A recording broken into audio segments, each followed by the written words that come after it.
Hallelujah. നമ്മൾ ഇന്ന് ഇവിടെ ആമോസിന്റെ പ്രവചനത്തിൽ നിന്ന്, ആമോസിന്റെ പ്രവചനം 4-ാം അധ്യായം അതിന്റെ 12-ാമത്തെ വാക്യത്തിന്റെ ഒരു ചെറിയ ഭാഗം, അത് വാക്യം മുഴുവൻ ഇങ്ങനെയാണ്: അതുകൊണ്ട് ഇസ്രായേലെ, ഞാൻ ഇങ്ങനെ നിന്നോട് ചെയ്യും, ഇസ്രായേലെ, ഞാനിത് നിന്നോട് ചെയ്യുവാൻ പോകുന്നത് കൊണ്ട് നിന്റെ ദൈവത്തെ എതിരേൽപ്പാൻ ഒരുങ്ങിക്കൊള്ളുക.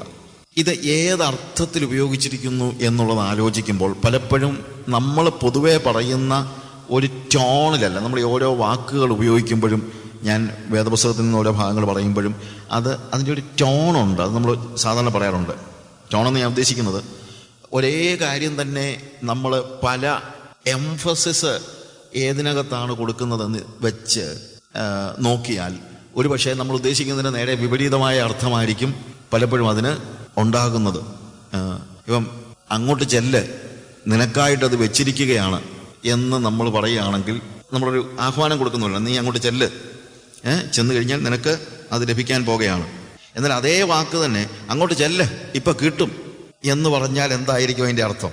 നീ ചെന്നതുകൊണ്ട് ഒരു പ്രയോജനവും ഉണ്ടാകാൻ പോകുന്നില്ല. പറഞ്ഞ വാക്കുകൾ ഒന്നാണെങ്കിലും അതിൻ്റെ ടോണിൻ്റെ ഒരു വലിയ വ്യത്യാസമുണ്ട്. ഇതുപോലെ ദൈവം ഈ വാക്ക് ഉപയോഗിക്കുമ്പോൾ ഇതിൻ്റെ ടോൺ എങ്ങനെയാണെന്ന് ചോദിച്ചാൽ നമ്മൾ ഉദ്ദേശിക്കുന്നത് പോലെയല്ല, നമ്മൾ സാധാരണ ഉദ്ദേശിക്കുന്നത് പോലെയല്ല. കാരണം മിക്കപ്പോഴും ഈ വാക്യം നമ്മൾ ഉദ്ദേശിക്കുന്നത് യേശുക്രിസ്തുവിൻ്റെ വരവിന് വേണ്ടി നമ്മൾ ഒരുങ്ങുന്നതിനെക്കുറിച്ചോ, അതല്ലെങ്കിൽ യേശുക്രിസ്തുവിൻ്റെ വരവിനെക്കുറിച്ച് ഒരുങ്ങാത്ത പാപികളായ ചില ആളുകളോട് നീ ദൈവത്തെ എതിരേൽക്കേണ്ടി വരും എന്നുള്ള കാര്യത്തെക്കുറിച്ചൊക്കെയാണ്.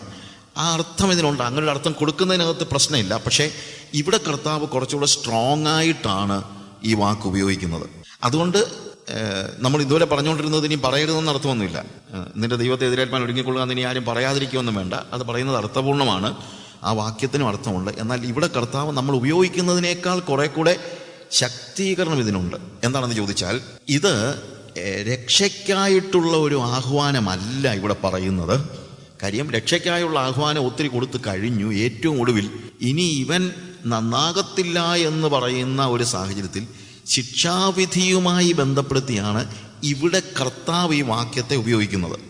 അതായത് രക്ഷയ്ക്കായിട്ടുള്ള ഒത്തിരി സാഹചര്യങ്ങളെ ദൈവം ഒരുക്കി കൊടുത്തിട്ട് അതിനെ നിഷേധിക്കുകയും നിരസിക്കുകയും ചെയ്ത ഒരു ജനതയോടുള്ള ഒരു ഫൈനൽ അവസാനത്തെ ഒരു വാക്ക് എന്ന നിലയിലാണ്. അതുകൊണ്ട് ഇസ്രായേലെ, ഞാൻ ഇങ്ങനെ നിന്നോട് ചെയ്യും, ഇസ്രായേലെ, ഞാനിത് നിന്നോട് ചെയ്യുവാൻ ഒരുങ്ങി പോകുന്നത് കൊണ്ട് നിന്റെ ദൈവത്തെ എതിരേൽപ്പാൻ ഒരുങ്ങിക്കൊള്ളുക. നിന്റെ ദൈവത്തെ അതായത് ദൈവം ന്യായവിധിക്കായി എഴുന്നള്ളി വരുമ്പോൾ നിനക്ക് തൻ്റെ ഇടം ഉണ്ടെങ്കിൽ നീ എതിർക്കാനാണ് പറയുന്നത്. അല്ലെങ്കിൽ നിനക്ക് തൻ്റെ ഇടം ഉണ്ടെങ്കിൽ ദൈവത്തെ നീ ഒന്ന് നേരിടും. നിന്റെ ഈ വലിയ, നീ ഇത്രയും നേരം ഞാൻ അത് ചെയ്യും ഇത് ചെയ്യും, എനിക്ക് അതിനുള്ള കഴിവുണ്ട് ശക്തിയുണ്ട് എന്നൊക്കെ പറഞ്ഞല്ലോ, എനിക്ക് സ്വന്തമായിട്ട് നിൽക്കാൻ കഴിയും, നിന്റെ സ്വയത്തിൽ നീ ഒത്തിരി ആശ്രയിച്ചല്ലോ. എന്നാൽ ദൈവം നിന്റെ എല്ലാ പാപങ്ങൾക്കും ന്യായവിധിയായി വരുമ്പോൾ നിനക്ക് തോന്നുന്നുണ്ടോ നിനക്ക് ദൈവത്തിന്റെ സന്നിധി നിൽക്കാൻ കഴിയുമെന്ന്? കഴിയുമെങ്കിൽ നിൽക്ക്, നിന്റെ ദൈവത്തെ എതിരേൽപ്പാൻ ഒരുങ്ങിക്കൊള്ളുക. പ്രിപ്പയർ ടു മീറ്റ് ദൈ ഗാഡ്. ദൈവം ഇതാ ബലശാലിയായി, ന്യായാധിപനായി, ന്യായം വിധിക്കുവാനായിട്ട് വരുന്നു. തൻ്റെ ഇടമുണ്ടോ നിൽക്കാൻ എന്ന ചോദ്യമാണ് ഇവിടെ.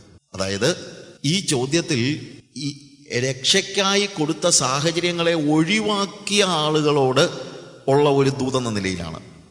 അതുകൊണ്ട് ഈ വാക്യം ഇന്ന് പ്രസക്തി കുറയല്ല, ഒരുപക്ഷെ പ്രസക്തി കൂടിയിരിക്കുകയാണ്.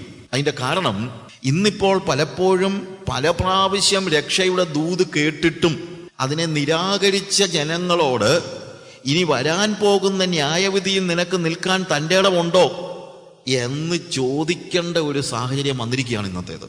അതുകൊണ്ടാണ് ഞാൻ പറഞ്ഞത് ഈ കാലഘട്ടവുമായിട്ട് യോജിച്ച ഒരു വാക്ക് തന്നെയാണിത്. അതായത് സോഫ്റ്റായിട്ട് ഒത്തിരി സംസാരം കഴിഞ്ഞു, ദൈവം ഇടപെടുവാനുള്ള ഒത്തിരി ഇടപെടലുകൾ കഴിഞ്ഞു. എന്നിട്ട് അതിനെ ഒന്നും കണക്കാക്കാതെ, അതുപോലെ എന്താണ്, ഒരു രീതിയിലും ദൈവത്തിൻ്റെ ആ മാനസാന്തരപ്പെടുവാനുള്ള ദൂതിനെ മനസ്സിലാക്കാതെയും അതിനെ നിരാകരിച്ചു കഴിയുന്ന ഒരു ജനതയോട് അവസാനമായിട്ട് കർത്താവ് പറയുകയാണ്, ഇനി നിന്നെ എനിക്ക് വെച്ചുകൊണ്ടിരിക്കാൻ കഴിയില്ല, ഞാൻ ന്യായവിധിയുമായി വരുന്നു. നീ ഇത്രയും നേരം നിന്ന് നിന്റെ ശക്തിയൊക്കെ ഞാനൊന്ന് കാണട്ടെ, നിന്റെ വാക്കുകളും ഗർവും അഹങ്കാരവും ഒക്കെ ഞാനൊന്ന് കാണട്ടെ, എൻ്റെ ന്യായവിധിയുടെ മുമ്പിൽ നിൽക്കാൻ നിനക്ക് കഴിയുമോ എന്നുള്ള ഒരു ചോദ്യമാണ് ഇവിടെ ഉണ്ടാകുന്നത്. പ്രിയമുള്ളവരെ, അതുകൊണ്ടാണ് ഞാൻ പറഞ്ഞത് ഈ കാലയളവിൽ അത് വളരെ പ്രസക്തമായ ഒരു വാക്കാണ് എന്ന് പറയാനുള്ള കാരണം. അത് നമ്മൾ പറയുമ്പോൾ, അതായത് ഇത് ഒരു ഒരു ഒരു ഫസ്റ്റ് സന്ദേശം എന്നുള്ള നിലയിലല്ല, ഒരു ഫൈനൽ സന്ദേശം എന്ന നിലയിലാണ്.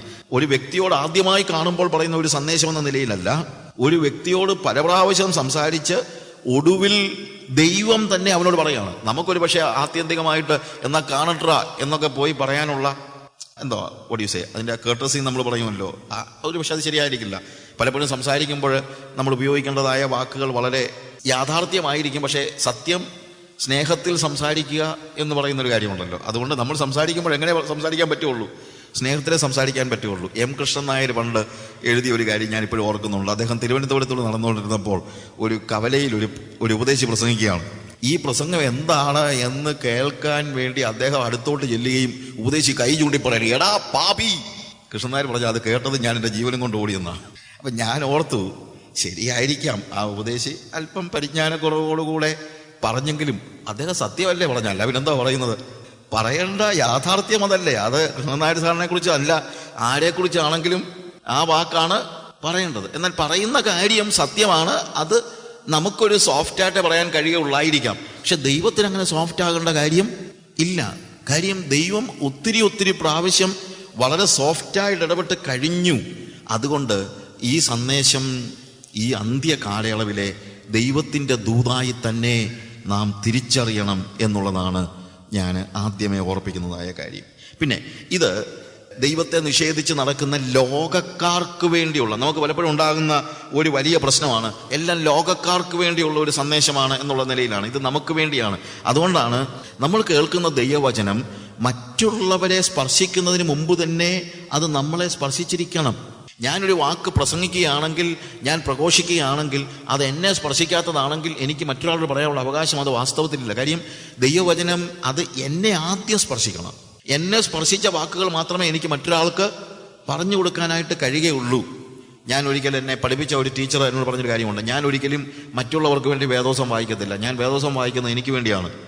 അപ്പോൾ ദൈവം എന്നെ ഒത്തിരി കാര്യങ്ങൾ പഠിപ്പിക്കുന്നു. പിന്നെ ദൈവം എന്നെ പഠിപ്പിച്ച കാര്യങ്ങൾ ഞാൻ മറ്റുള്ളവരെ ചിലപ്പം പഠിപ്പിച്ചെന്നിരിക്കും. പക്ഷേ ദൈവം എന്നെ പഠിപ്പിച്ച കാര്യങ്ങളാണ്, അതായത് മറ്റുള്ളവർക്ക് വേണ്ടി ഞാൻ ഒരിക്കലും വേദോസം, അദ്ദേഹം പറഞ്ഞ വാക്കതാണ്, ഞാൻ മറ്റുള്ളവർക്ക് വേണ്ടി ഒരിക്കലും വേദോസം വായിക്കുന്നില്ല. ഞാൻ വായിക്കുന്ന ആർക്ക് വേണ്ടിയാണ്? എനിക്ക് വേണ്ടിയാണ്. എന്നോട് കർത്താവ് സംസാരിക്കാൻ വേണ്ടിയാണ്, എനിക്ക് രൂപാന്തരം ഉണ്ടാകാൻ വേണ്ടിയാണ്, എനിക്ക് ഒരു വ്യത്യാസം ഉണ്ടാകാൻ വേണ്ടിയാണ്. എൻ്റെ ട്രാൻസ്ഫോർമേഷനാണ് എൻ്റെ ആദ്യത്തെ വിഷയം.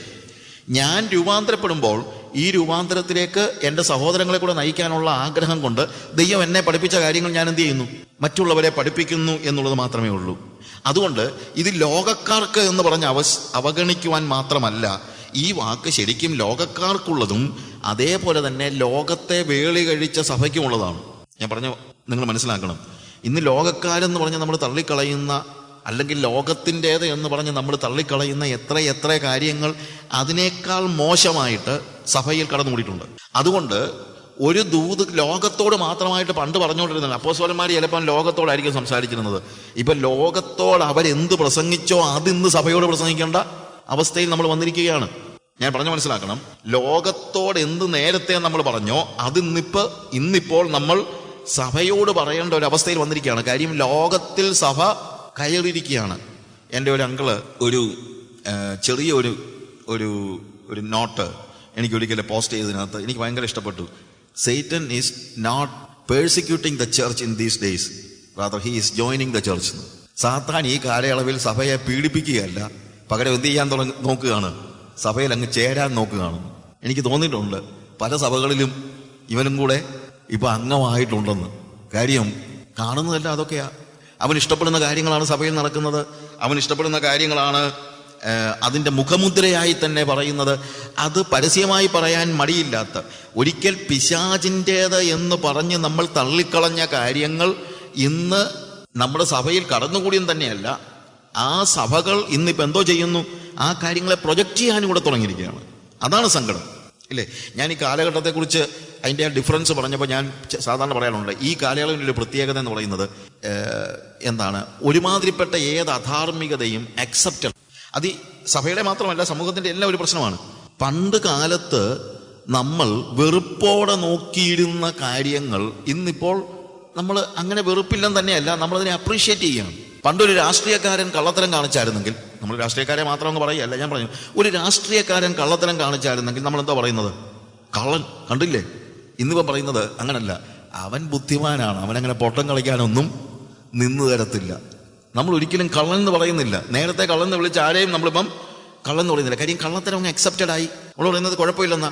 പണ്ട് നമ്മൾ എത്ര ശൗര്യത്തോടുകൂടെ എതിർത്തോ അതെല്ലാം ഇന്ന് നമ്മൾ അക്സെപ്റ്റ് ചെയ്യുകയോ അതിനൊരു മാന്യത കൽപ്പിക്കുകയോ ചെയ്തിട്ടുണ്ട്. പണ്ട് സ്വജനപക്ഷപാതം എന്ന് പറയുമായിരുന്നു. പക്ഷേ ഇപ്പം നമ്മൾ ഒരിക്കലും അങ്ങനെ പറയത്തില്ല. എന്തോന്ന് സ്വജനപക്ഷപാതം? അവൻ ബുദ്ധിയുള്ളവനാണെന്നാണ് പറയുന്നത്, ഇല്ലേ? ഇതൊക്കെ ബുദ്ധിയുള്ളതും ലോകത്തിൽ ഉന്നതമായതും ശ്രേഷ്ഠമായതും ആയിട്ട് ലോകം ശ്രേഷ്ഠമെന്ന് കരുതുന്നതിനെ സഭയും ശ്രേഷ്ഠമെന്ന് കരുതുന്നതായ ഒരു സാഹചര്യത്തിലാണ് കർത്താവ് പറഞ്ഞ വാക്കിൻ്റെ പ്രസക്തി കൂടുന്നത്. എന്താണ്? മനുഷ്യൻ്റെ ദൃഷ്ടിയിൽ ശ്രേഷ്ഠമായത് ദൈവത്തിൻ്റെ കണ്ണുകളിൽ അബോമിനേഷനാണ്, അറപ്പാകുന്നതാണ്. What is great in the eyes of man is an abomination in the sight of God. മനുഷ്യൻ്റെ മുമ്പിൽ ശ്രേഷ്ഠമായി കണക്കാക്കപ്പെടുന്നത് ദൈവത്തിൻ്റെ മുമ്പിൽ അബോമിനേഷൻ എന്ന് പറഞ്ഞു കഴിഞ്ഞാൽ എന്താണ്? വെറുപ്പ് തോന്നുന്ന, അറപ്പ് തോന്നുന്ന, അയോഗ്യമായ അല്ലെങ്കിൽ അശുദ്ധമായ അശുദ്ധിയാണ്. ഇതിനെ പക്ഷേ നമ്മൾ അശുദ്ധി എന്ന് കണക്കാക്കുന്നില്ല. കാര്യം ലോകം വലുതെന്ന് പറയുന്നതിനെ വലുതെന്ന് വിളിക്കാൻ നമ്മളും പരിശീലിച്ചു പോകുന്നു. അത് ഈ കാലയളവിലെ ഒരു വലിയ പാളിച്ചയാണ്. അതുകൊണ്ട് വ്യക്തിപരമായി പ്രിയമുള്ളവരെ, നമ്മൾ ഇന്ന് ഈ ക്ലാസ്സിനകത്ത് നിങ്ങൾ ഏറ്റവും കുറഞ്ഞത് ലോകം വലുതെന്ന് പറയുന്നതിനെ നമ്മൾ വലുതെന്ന് പറയരുത്. നമുക്കുള്ളത് വേറൊരു വാല്യൂ സിസ്റ്റമാണ് നമുക്കുള്ളത്. നമ്മുടെ പൗരത്വമോ എവിടെ? സ്വർഗത്തിലാകുന്നു. അതുകൊണ്ട് നമ്മൾ സ്വർഗീയമായതിനെ ഉന്നതമായും ലൗകികമായതിനെ മോശമായിട്ടും കാണാൻ പഠിക്കണം. ഭൂമിയിലുള്ളതിനെ മോശമായിട്ട് കാണാൻ, ലൗകികമായതിനെ ഒരു കുറഞ്ഞ കാര്യമായിട്ട് കാണാൻ, നമ്മുടെ വാല്യൂ സിസ്റ്റം തകർക്കാനായിട്ട് പിശാചിനെ നമ്മൾ അനുവദിക്കരുത്. ലോകം ഒരു മിസ്അണ്ടർസ്റ്റുഡ് ഫ്രണ്ടൊന്നുമല്ല. നമ്മളിന്ന് പറയുന്നത് പണ്ടൊക്കെ ലോകം ഭയങ്കര നമ്മളോട് ഒത്തിരി എതിർപ്പൊക്കെ ആയിരുന്നു. ഇപ്പം അങ്ങനെയൊന്നുമല്ല. ആള് ഭയങ്കര പാവമാണ് കേട്ടോ. ലോകം നമ്മളോടൊക്കെ ഭയങ്കര കൂട്ടുകെട്ടിലാണ്. നമ്മൾ പണ്ട് ലോകത്തെ തെറ്റിദ്ധരിച്ചു പോയി. ഇത്രയും നമ്മൾ ഇത് ചെയ്തുകൊണ്ട് വലിയ കുഴപ്പമാണെന്ന്. ഇപ്പം അത്രയും വലിയ കുഴപ്പമൊന്നുമില്ല നമ്മൾ പറയുന്നെങ്കിൽ അതൊരു വഞ്ചനയാണ്. അത് നിങ്ങൾ മനസ്സിലാക്കണം. അതൊരു ഡിസെപ്ഷനാണ്, അതൊരു വഞ്ചനയാണ്. ലോകം തീർച്ചയായും എന്താണ്? അതുകൊണ്ടാണ് യാക്കോബ് കൃത്യമായിട്ട് പറയുന്നത് എന്താണ്? ലോക സ്നേഹം ദൈവത്തോട് ശത്രുത്വമാകുന്നു. ഇത് രണ്ടും രണ്ട് തട്ടിലാണ്. അതുകൊണ്ട് ലൗകികമായതിനെ അപ്രീഷിയേറ്റ് ചെയ്യുന്ന, ലോകത്തിലുള്ളതിനെ വിലയുള്ളതായി കണക്കാക്കുവാനായിട്ട് നമ്മളെ പ്രേരിപ്പിക്കുന്ന ഏത് സിദ്ധാന്തത്തെയും ദൈവശാസ്ത്രത്തെയും നമ്മൾ എന്തു വില കൊടുത്തും എതിർത്തേ പറ്റുകയുള്ളൂ.